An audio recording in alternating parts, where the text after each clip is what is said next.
It was just a brief illness. No long warning, no final goodbye. And just like that, a bishop, a teacher, and a shepherd was gone at just 60 years old. This is the story of Bishop Peter Nworie Chukwu, a man who gave everything to God, but whose time on earth felt far too short. In April 2026, a silence fell over the Catholic Diocese of Abakaliki. Not the kind of silence you hear, but the kind you feel. Because their shepherd, their bishop, had been called home. But who really was Bishop Peter Nworie Chukwu? Beyond the title, beyond the mitre, what kind of man did Nigeria lose? Every great story has a quiet beginning. For Bishop Peter, it started in a small community in Ebonyi State. He wasn't born into fame. He wasn't born or raised with influence. He was just a young boy growing up like many others, but with something different inside him. A calling. Not loud, not dramatic, but persistent. That call led him to the seminary. First at Seat of Wisdom Seminary in Owerri, then to Bigod Memorial Seminary in Enugu. He went through years of discipline, years of sacrifice. And while others chased comfort, he chose formation. In 1993, he finally said yes forever. Ordained a Catholic priest. But priesthood for him wasn't just a title. It was work. Real work. He served in parishes, taught young seminarians, and guided souls.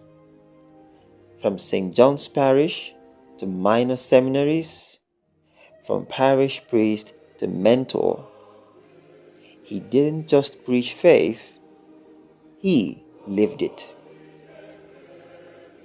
But his journey didn't stop in Nigeria.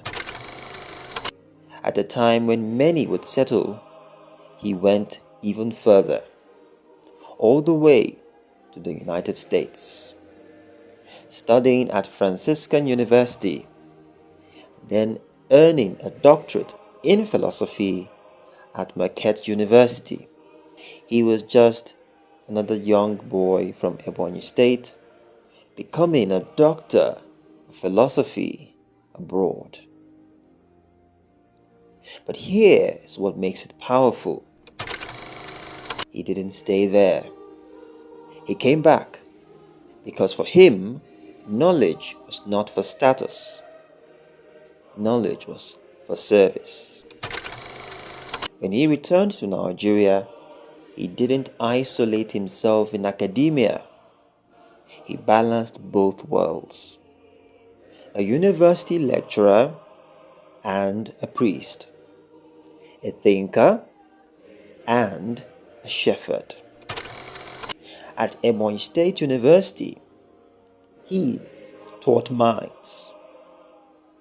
In the church, he shaped souls.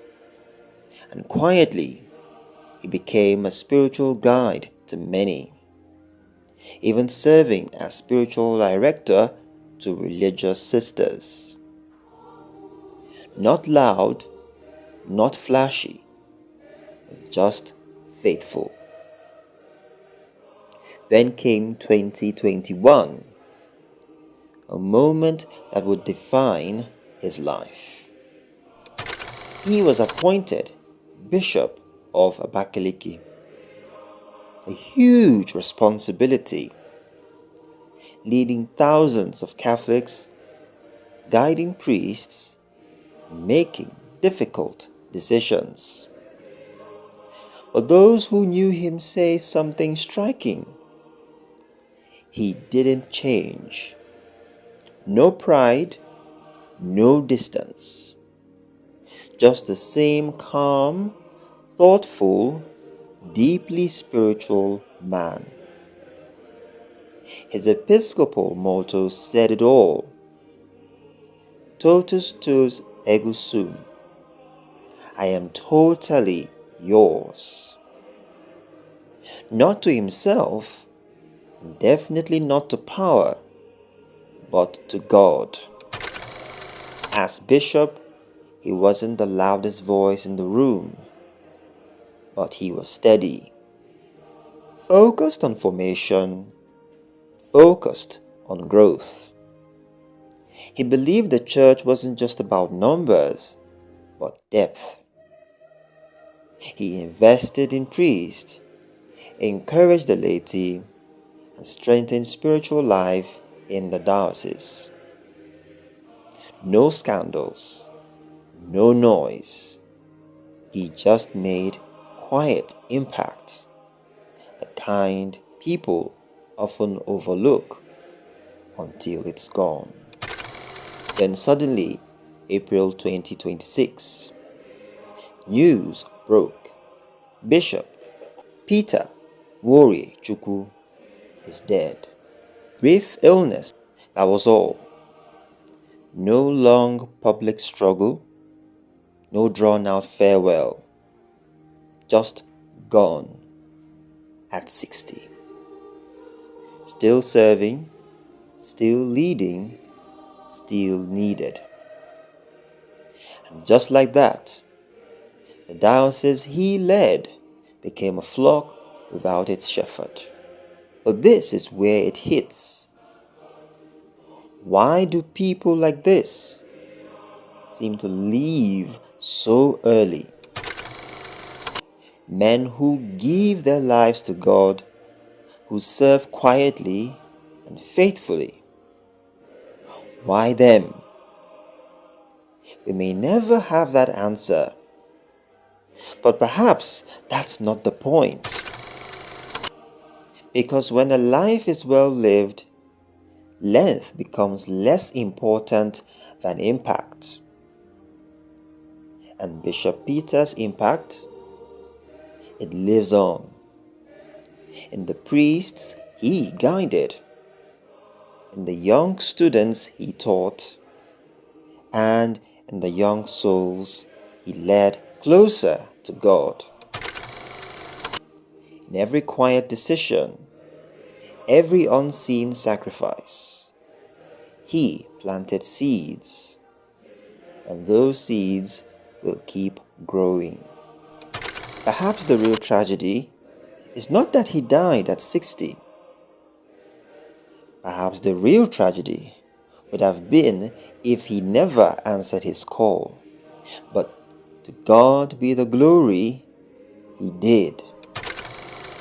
And fully, completely. Totus tuus. Now his story leaves us with a question.